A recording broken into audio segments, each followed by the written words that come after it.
آج ہماری بڑی خوش قسمتی ہے کہ آج جو عظیم المرتبہ شخصیت ہماری درس قرآن کی اس نشست میں جلوہ افروز ہیں. آپ جانتے ہیں کہ وطن عزیز کی ایک عظیم علمی اور روحانی خانقاہ معظم آباد شریف سرگودا، جس کو حضور پیر سیال نے اپنے فیض سے منور فرمایا، اس گھرانے کے عظیم چشم و چراغ جناب حضرت علامہ صاحبزادہ خواجہ پیر محمد معظم الحق موظمی صاحب زیدہ مجدو ہمارے درمیان تشریف رکھتے ہیں. اب میں ان کی خدمت میں نہایت ادب سے گزارش کروں گا کہ آپ چونکہ وقت بھی کافی ہو چلا ہے اپنے مواضع حسنہ سے ہمیں مستفید فرمائیں. نعرہ تکبیر، نعرہ رسالت، نعرہ تحقیق، نعرہ حیدری، تاجدار ختم نبوت. ماشاءاللہ.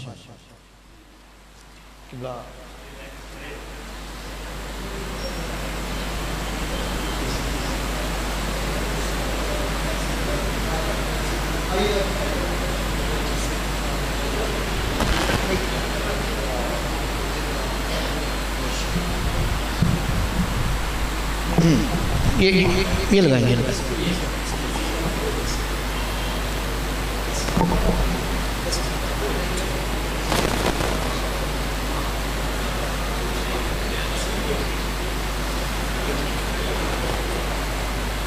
ٹھیک ہے.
بسم اللہ الرحمن الرحیم. اللہم صلی علی سیدنا محمد تعینک الاقدم والمظہر الاتم لاسمک الاعظم بعدد تعینات ذاتک وتجلیات صفاتک وعلی آلہ وصحبہ کذالک. میری نہایت سعادت مندی اور فیروز بختی کہ مجلس قرآن میں ایک مرتبہ پھر آپ دوستوں کی باوقار محفل میں حاضری اور کچھ گزارشات پیش کرنے کا موقع مل رہا ہے. آج اس مجلس کے مہمان خصوصی قبلہ سید بلال شاہ صاحب زیدہ مجدہ اور قبلہ شیخ عبدالعزیز دباغ صاحب زیدہ حبہ، مسجد انتظامیہ اور اراکین مسجد میری سرپرستی بھی فرما رہے ہیں اور حوصلہ افزائی بھی فرما رہے ہیں. موجودہ زمانہ میں اخلاقی اعتبار سے جو انحطاط، پستی اور کمزوری ہمارے معاشرہ میں موجود ہے، اگر کسی ماحول میں، کسی گوشہ میں اور کسی نکر میں ایک لمحہ کے لیے بھی کوئی اخلاقی قدر نظر آ جائے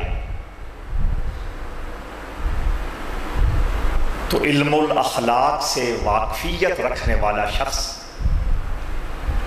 اپنے سینے میں ایک بہار محسوس کرتا ہے۔ چند ماہ قبل میں یہاں حاضر ہوا، گفتگو کا شرف حاصل ہوا۔ عزت مآب چودھری محمد بلال امجد صاحب کسی مجبوری کی بنا پر لاہور تشریف لے گئے۔ جب واپس آئے، محترم عالی جناب محمد افضل بٹ صاحب نے پروگرام کی روایات سنائی تو یہ تمام اہل محبت اتنا طویل سفر کر کے مجھے ملنے کے لیے معظم آباد تشریف لے گئے۔ یقین فرمائیے کہ اس لمحے یہ اندازہ ہوا کہ زمانہ اخلاقی اعتبار سے جتنا بھی گر چکا ہو، اقدار کے اعتبار سے جس قدر انحطاط اور پستی میں مبتلا ہو چکا ہو، پھر بھی کچھ پھول ایسے موجود ہیں جن کی خوشبو سے یہ معاشرہ معطر ہے، اور کچھ چراغ ابھی اس دنیا میں جل رہے ہیں جن کے نور اور روشنی سے ماحول منور ہے۔ رب ذوالجلال ان تمام حضرات کی محبتوں کو سلامت رکھے، اور سب سے بڑھ کر اس معاشرہ میں قرآن کا نور اور قرآن کا اجالا پیش کرنے کے لیے جس طرح یہ کوشاں ہیں، ہر وقت اس درد کو اپنے سینے میں لیے لوگوں تک قرآن کی خوشبو اور قرآن کی روشنی پہنچانے کے لیے عزم مصمم کیے ہوئے ہیں، یقیناً یہ وہ دل ربا عمل ہے، اور یہ وہ عظمت نشان نیکی ہے جو ان احباب کے لیے اس جہاں میں بھی عزتوں اور رفعتوں کی ضمانت ہے، اور آخرت میں بھی شفاعت پیمبر کی نوید ہے۔ مجھے جو آج موضوع دیا گیا وہ سورۃ البقرہ ہے، اور آپ جانتے ہیں کہ قرآن مجید کی تمام سورتوں میں سے آیات کے اعتبار سے سب سے بڑی سورہ بقرہ ہے۔ میری ناقص معلومات کے مطابق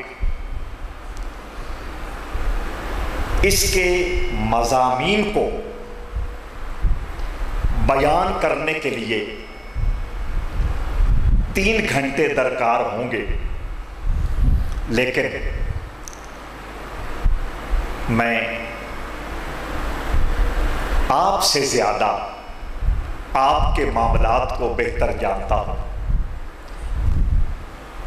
مجھے رب کریم نے جو ذمہ داری اور ڈیوٹی دے رکھی ہے وہ پبلک ڈیلنگ ہی ہے۔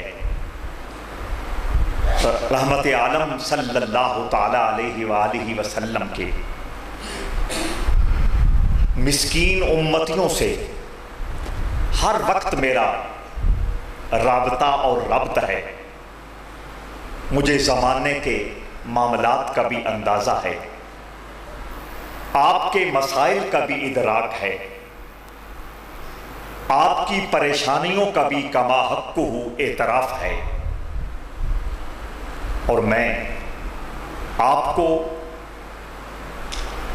مبارکباد پیش کرتا ہوں کہ اس نفسا نفسی کے دور میں، اس آزمائش اور امتحان کے گھرے ہوئے ماحول میں آپ چند لمحے ان بابرکت مجالس کی زینت بنتے ہیں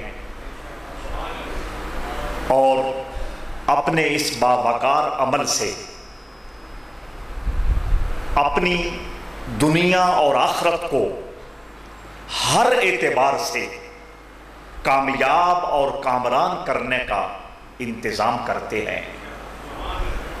پچھلی دفعہ بھی شاید میں نے یہ عرض کیا ہو کہ میں ہمیشہ یہ کہتا ہوں کہ ہم لوگوں کو جو لوگ سننے کے لیے تشریف لاتے ہیں وہ ہمارے محسن ہیں۔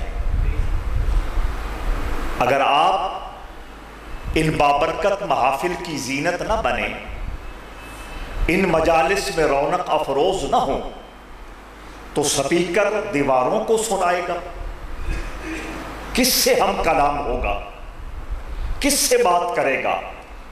تو آپ کی جلوہ گری صرف آپ کی عزت و تکریم کا سبب نہیں، یہ ہماری بھی حوصلہ افزائی اور ہماری بھی نیکیوں میں اضافے کا بہت بڑا سبب ہے کہ آپ کے سننے سے ہمیں موقع مل جاتا ہے کہ ہم اللہ اور اس کے رسول صلی اللہ علیہ وآلہ وسلم کے کچھ بول آپ کی سماعتوں کی نظر کر سکے۔ سورہ بقرہ چونکہ ہمارا موضوع ہے، اس میں کئی چیزوں کو اپنی مناسب گفتگو میں سمیٹنے کی کوشش کروں گا۔ پہلے میں آپ کے ذہنوں میں یہ عرض کر دوں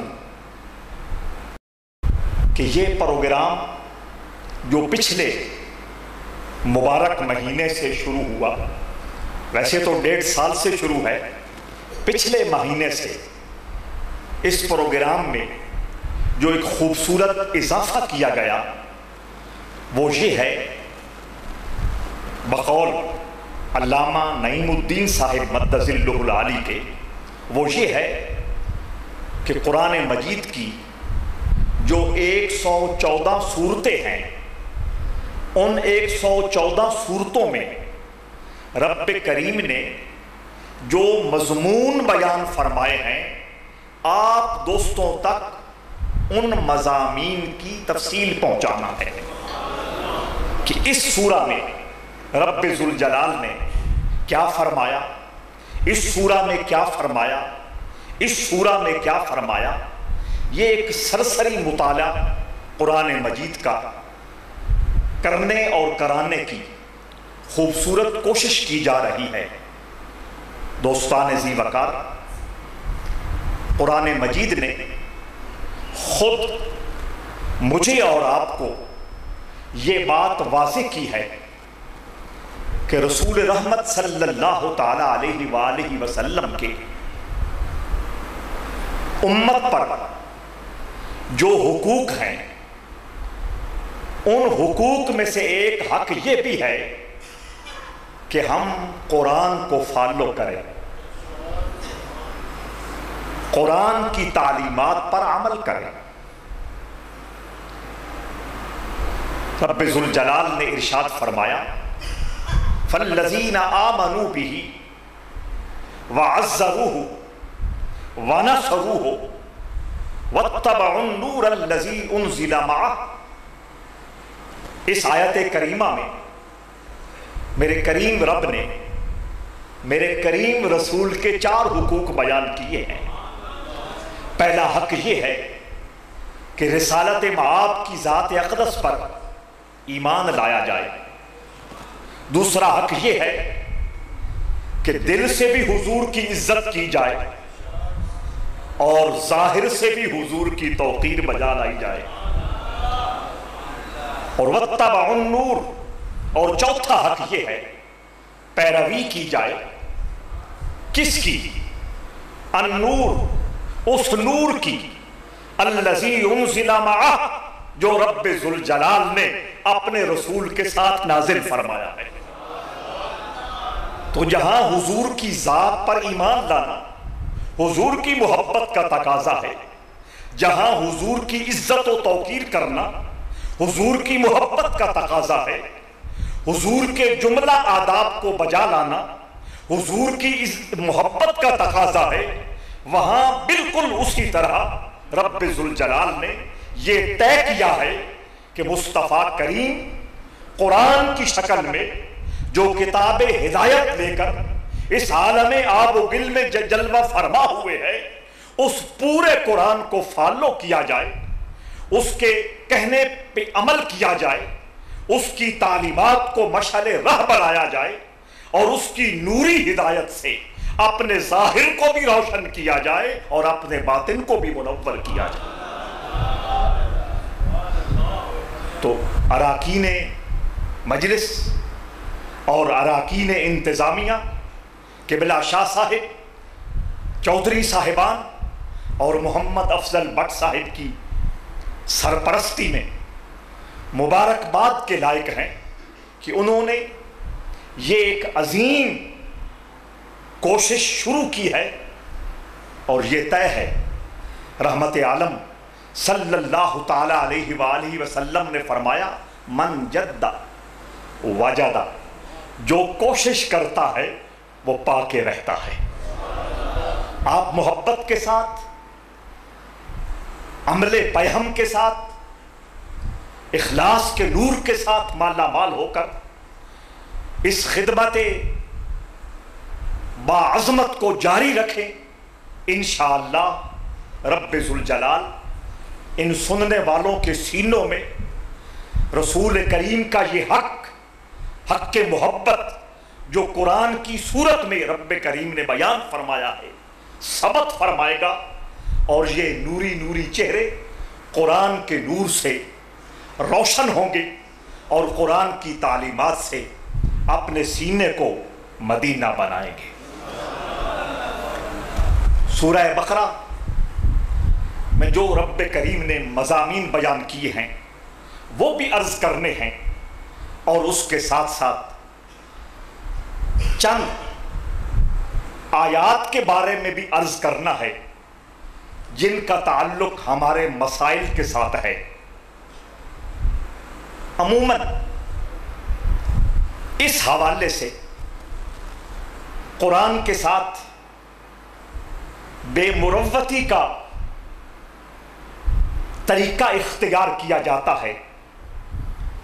اس کی وجہ میں یہ سمجھتا ہوں کہ قرآن میں، قرآنی آیات میں، قرآنی الفاظ میں، قرآنی صورتوں میں رب کریم نے میرے اور آپ کے ظاہری، باطنی، مادی، روحانی اور اخروی جن مسائل کا علاج رکھا ہے،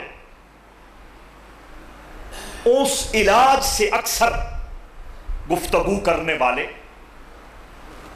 بے اعتنائی برتے ہیں۔ میں یہ نہیں کہتا کہ انہیں علم نہیں ہے، وہ جانتے نہیں ہیں، بس اگنور کرتے ہیں، نظر انداز کرتے ہیں، حالانکہ میرے رب نے فرمایا فیہ شفاء للناس، 3 لفظ ہیں، اور تیسرے لفظ پر آپ زیادہ توجہ دیں گے۔ اللہ فرماتا ہے کہ اللہ کے قرآن میں شفا ہے۔ اب شفا اس کو رب ذوالجلال نے تنوین کے ساتھ بیان کیا ہے۔ شفاء، 2 زبر 2 زیر 2 پیش، اسے تنوین کہا جاتا ہے، اور تنوین عموم کے لیے آتی ہے، وسعت کو بیان کرتی ہے، انتہائی کثرت کو بیان کرتی ہے، لامحدودیت کی طرف اشارہ کرتی ہے۔ فرمایا فیہ شفاء، اللہ فرماتا ہے قرآن میں ظاہر کی بھی شفا ہے، قرآن میں باطن کی بھی شفا ہے، قرآن میں جسمانی امراض کی بھی شفا ہے، قرآن میں روحانی امراض کی بھی شفا ہے، قرآن میں قبر کے مسائل کے حوالے سے بھی علاج موجود ہے، اور قرآن میں آخرت کے حوالے سے کامیابی کے راز بھی موجود ہے۔ بس آپ سنیں، میں نے پچھلی دفعہ عرض کیا تھا کہ مجھے ان تکلفات سے کوئی خاص دلچسپی نہیں ہے، آپ بھرپور بس توجہ عطا فرمائیں گے حضرات عزیز وقار، لیکن تیسرے لفظ پہ آپ نے زیادہ فوکس کرنا ہے اور زیادہ توجہ دینی ہے۔ ایک تو فرمایا شفا، یعنی جملہ امراض کا علاج قرآن میں ہے، آگے فرمایا للناس، للناس، للناس، للمومن نہیں فرمایا، للمسلم نہیں فرمایا، فرمایا قرآن کے دروازے پہ ہندو آ جائے، قرآن کے دروازے پہ بدھ مت آ جائے، قرآن کے دروازے پہ عیسائی آ جائے، قرآن کے دروازے پہ یہودی آ جائے، قرآن کے دروازے پہ مشرک آ جائے، قرآن کے دروازے پہ دہریہ اور ملحد ہی کیوں نہ آ جائے، دامن پھیلا کے تو دیکھے، قرآن اسے بھی شفا عطا کرے گا۔ فیہ شفاء للناس، اس میں تمام انسانیت کے لیے رب ذوالجلال نے شفا رکھی ہے۔ تو میں چند آیتوں کے حوالے سے بہت مختصر اس بارے میں بھی عرض کروں گا، وہ چیزیں بالخصوص آپ نوٹ فرمائیں گے۔ تو دوستان ذی وقار، یہ سورہ بقرہ مدنی ہے، یہ تقسیم آپ جانتے ہیں، کچھ سورتیں مکی ہیں، کچھ سورتیں مدنی ہیں۔ میں اپنے انداز میں اس بارے میں سوچتا رہتا ہوں کہ مکی مدنی دوستان ذی وقار، حیرت کی بات یہ ہے، تورات کا لمحہ آیا، رب ذوالجلال نے ایک مخصوص مقام پہ اتار دی، جناب موسیٰ سے کہا جا کے رسیو کر لو، وصول کر لو۔ انجیل کا مرحلہ آیا، اتار دی، فرمایا جا کے وصول کر لو۔ زبور کا مرحلہ آیا، مقام مخصوص پہ نازل فرمائی، حکم ہوا جا کے وصول کر لو۔ لیکن جب قرآن کا معاملہ آیا، اصول بدل گئے، ضابطے تبدیل ہو گئے، پیمانے ختم ہو گئے، اسلوب چینج ہو گئے۔ فرمایا نہیں، پچھلے معاملات اور تھے، اب معاملہ یہ ہے جہاں محبوب ہوگا وہاں قرآن آئے گا۔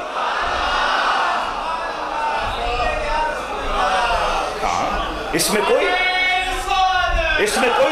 کوئی شک و شبہ کی بات نہیں۔ میں کسی تنظیم کی نمائندگی نہیں کر رہا، میں کسی فرقے کا نمائندہ بن کے بات نہیں کر رہا۔ آپ جانتے ہیں مکی مدنی، کوئی بھی پریس قرآن چھاپتا ہے وہ یہ لکھنے پہ مجبور ہے یہ سورہ مکی ہے، یہ سورہ مدنی ہے۔ تو معلوم یہ ہوا کہ رب ذوالجلال نے یہ طے کیا ہے، پچھلے معاملات کچھ بھی ہوں، اب معاملہ مختلف ہے، جہاں محبوب ہوگا وہاں قرآن ہوگا۔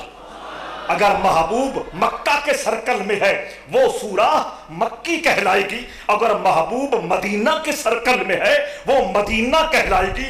حیرت کی بات یہ ہے، احادیث صحیحہ اٹھا کے دیکھیے، رحمت عالم اماں عائشہ کے بستر میں جلوہ گاہ ہے، قرآن وہاں بھی اتر رہا ہے۔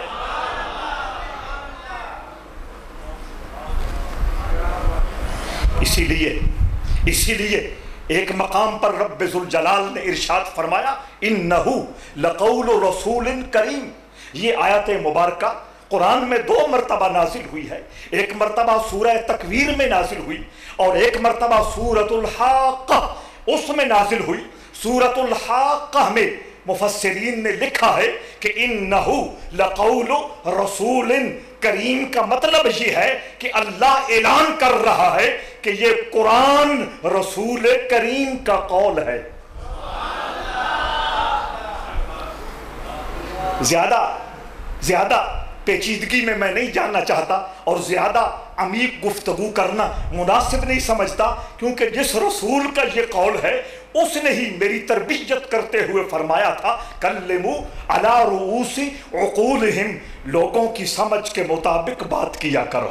لیکن انسانی دماغ یہ سوچ رہا ہے، ادھر اللہ کہتا ہے انہو لقول رسول کریم، یہ رسول کریم کا قول ہے، ادھر مصطفیٰ کہتے ہیں۔ یہ حدیث اکثر دوستوں کی سماعتوں میں نہیں گزری ہوگی، صحیح حدیث ہے۔ میرے آقا فرماتے ہیں تبرک بالقرآن فَإِنَّهُ كَلَامُ اللَّهِ يَخْرُجُ مِنْهُ۔ ایک مرتبہ پھر دہرا دیتا ہوں، علماء اور ذہین لوگ اس کو ازبر کر لیں، تبرک بالقرآن فَإِنَّهُ كَلَامُ اللَّهِ يَخْرُجُ مِنْهُ۔ میرے آقا نے فرمایا قرآن سے برکت لیا کرو، قرآن سے برکت لیا کرو، قرآن سے برکت لیا کرو۔ کیوں؟ توجہ چاہتا ہوں، آقا دلیل نہ بھی دیتے، آقا کا کہنا خود دلیل ہے، خود حجت ہے، خود سند ہے، لیکن انسانی دماغ کو قرآن کی عظمتوں سے باثروت کرنے کے لیے، مالا مال کرنے کے لیے، اور انسانی دماغ کو قرآن کی رفعتوں سے آشنا کرنے کے لیے رحمت عالم نے فرمایا قرآن سے برکت لو، قرآن سے برکت حاصل کرو۔ فَإِنَّهُ کلام اللہ، کیونکہ یہ اللہ کا کلام ہے، کیونکہ یہ اللہ کا کلام ہے۔ بات ابھی ختم نہیں ہوئی، اگلے جملے نے انتہا فرما دی، فرمایا فَإِنَّهُ کلام اللہ، یہ اللہ کا کلام ہے۔ اور یہ کلام ہے تو کہاں سے آیا ہے؟ آقا فرماتے ہیں یخرج منہ، یہ اللہ کے وجود سے باہر آیا ہے۔ پھر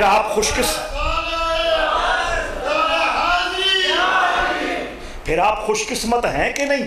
اس کلام کو سننے کے لیے، اس کلام کی عظمتوں سے آشنائی حاصل کرنے کے لیے، اس کلام کی رفعتوں سے اپنے دماغوں کو بلندیوں پہ لے جانے کے لیے، اور اس قرآن کے اسرار و رموز سے آگاہی کے لیے، اور اس قرآن کے ابدی پیغام سے ظاہری باطنی شفا حاصل کرنے کے لیے اس باوقار مجلس میں تشریف فرما ہوتے ہیں۔ یقین جانیے رب ذوالجلال اپنے عرش والی جلوہ گاہ پر جلوہ فرمائی کرتے ہوئے فرشتوں کے جرمت میں آپ پر فخر فرما رہا ہے۔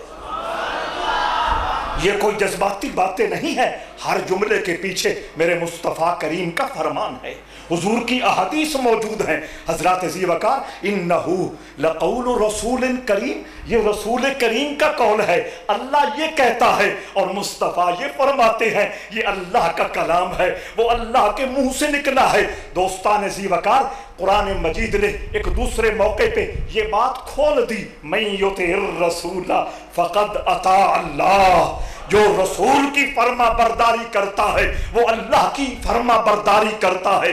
20 آیات اس پہ بطور شہادت پیش کی جا سکتی ہیں۔ ان ساری آیات کا جب خلاصہ، نچوڑ اور نتیجہ آپ کے اور میرے سامنے آتا ہے تو وہ یہی ہے، رسول کا کلام اللہ کا کلام ہے اور اللہ کا کلام میرے رسول کا کلام ہے۔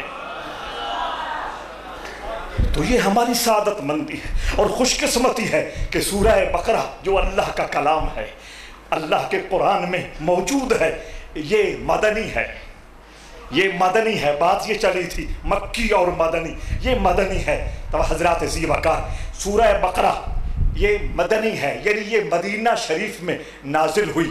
یہاں ایک بات آپ نے ذہن میں رکھنی ہے، کبھی کبھی مطالعہ کرتے ہوئے یا کسی صاحب علم کی گفتگو سنتے ہوئے کچھ باتیں سننے کو ملتی ہیں جس سے بندہ الجھن میں مبتلا ہوتا ہے کہ انہوں نے تو کہا تھا یہ سورہ مدنی ہے، اور یہاں لکھا ہے کہ سورہ بقرہ کی یہ آیت مکی ہے، فلاں بزرگ نے کہا ہے سورہ بقرہ کی یہ آیت مکی ہے۔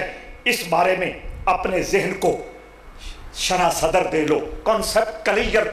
توجہ چاہتا ہوں، سورہ بقرہ اسی طرح اور کتنی صورتیں ہیں جن کا بارے طے یہ ہے کہ یہ مدنی ہیں یا یہ مکی ہیں، لیکن اس کا مطلب یہ نہیں ہے کہ سورہ بقرہ جو جس کے بارے میں یہ طے ہوا کہ یہ مدنی ہے اور اس کی آیتیں 286 کتنی 286، اس کی 286 آیتیں ہیں، یہ ساری مدنی ہیں؟ نہیں، اس کا مطلب یہ ہوتا ہے کہ 286 میں سے اگر ایک آیت، اگر 2 آیتیں، اگر 3 آیتیں ایون کی اگر 20 آیتیں بھی مکہ میں اتری ہیں اور باقی 276 آیتیں 266 آیتیں مدینہ میں اتری ہیں تو کثرت کی بنا پر یہ طے کیا جائے گا کہ یہ سورہ مدنی ہے. جس صورت میں زیادہ آیتیں مکہ میں اتری ہیں، کوئی آیت مدینہ میں اتری ہے وہ مکی کہلائے گی، اور جس کی زیادہ آیتیں مدینہ میں اتری ہیں، 2-4 آیتیں مکہ میں اتری ہیں، وہ سورہ مدنی کہلائے گی. تو یہ سورہ بقرہ، اس کی کل آیتیں 286 آیتیں ہیں، اور رب ذوالجلال نے ان 286 آیتوں کو جو رکوعوں میں ڈیوائیڈ کیا ہے، یہ بھی رب کریم کی اپنی تقسیم ہے. آیتوں کے حوالے سے، رکوع کے حوالے سے، ایک نام اور ٹائٹل دینے کے حوالے سے رحمت عالم صلی اللہ تعالی علیہ وآلہ وسلم کو اکثر رب ذوالجلال نے خود گائیڈ کیا ہے. تو اس حوالے سے مفسرین نے کہا کہ اس کی آیات 286 ہے اور اس کے رکوع 40 ہے. رکوع کتنے ہیں؟ 40 ہیں. 3 چیزیں میں نے عرض کر دی. یہ ہے مدنی، اس کی آیتیں 286 ہیں اور اس کے رکوع 40 ہیں. اب میں ان آیات اور ان رکوعوں کے اعتبار سے تھوڑا تھوڑا مضامین کے بارے میں نشاندہی کرتا چلا جاؤں. آپ اپنے یادداشت کو، علماء نے کہا ہے کہ رب ذوالجلال نے انسان کو سیکھنے کے لیے کچھ حواس دیے ہیں. کیا دیے ہیں؟ حواس دیے ہیں. یہ حاسہ کی جمع ہے، حواس. کچھ حواس ظاہری ہیں، کچھ حواس اندرونی ہیں، باطنی ہیں. ظاہری حاسہ وہ 5 ہیں، توجہ چاہتا ہوں. ایک آنکھ ہے، آنکھ سے بھی انسان سیکھتا ہے، قوت بصرہ اسے کہتے ہیں، یہ ظاہری حاسہ ہے. ایک کان ہے، سن کے بھی انسان سیکھتا ہے، سن کے بھی خبر حاصل کرتا ہے، یہ قوت سامعہ ہے. بھرپور توجہ چاہوں گا. کتنے ہو گئے؟ 2. ایک بصرہ، ایک سامعہ. فرمایا تیسرا انسان کو رب ذوالجلال نے سیکھنے کے لیے جو سورس دیا ہے اور جو قوت دی ہے وہ ٹچنگ کی ہے. ٹچ کر کے، چھو کے، لمس کر کے بندہ طے کرتا ہے یہ چیز نرم ہے یا سخت ہے. اسے قوت لمسہ کہتے ہیں. اور فرمایا چوتھا سورس اور چوتھی قوت جو انسان کو عطا کی وہ قوت ذائقہ ہے. چاہ کے انسان نتیجہ نکالتا ہے میٹھی ہے یا کھٹی ہے یا درمیانی. یہ کیا ہے؟ وہ ذائقہ کے ذریعے انسان تلاش کرتا ہے. اور 5ویں ہے قوت شامہ. سونگ کے انسان طے کرتا ہے کہ اس میں خوشبو والی کوئی چیز ہے یا کوئی دوسری. شاہ صاحب کے بلا تشریف لائے. ہم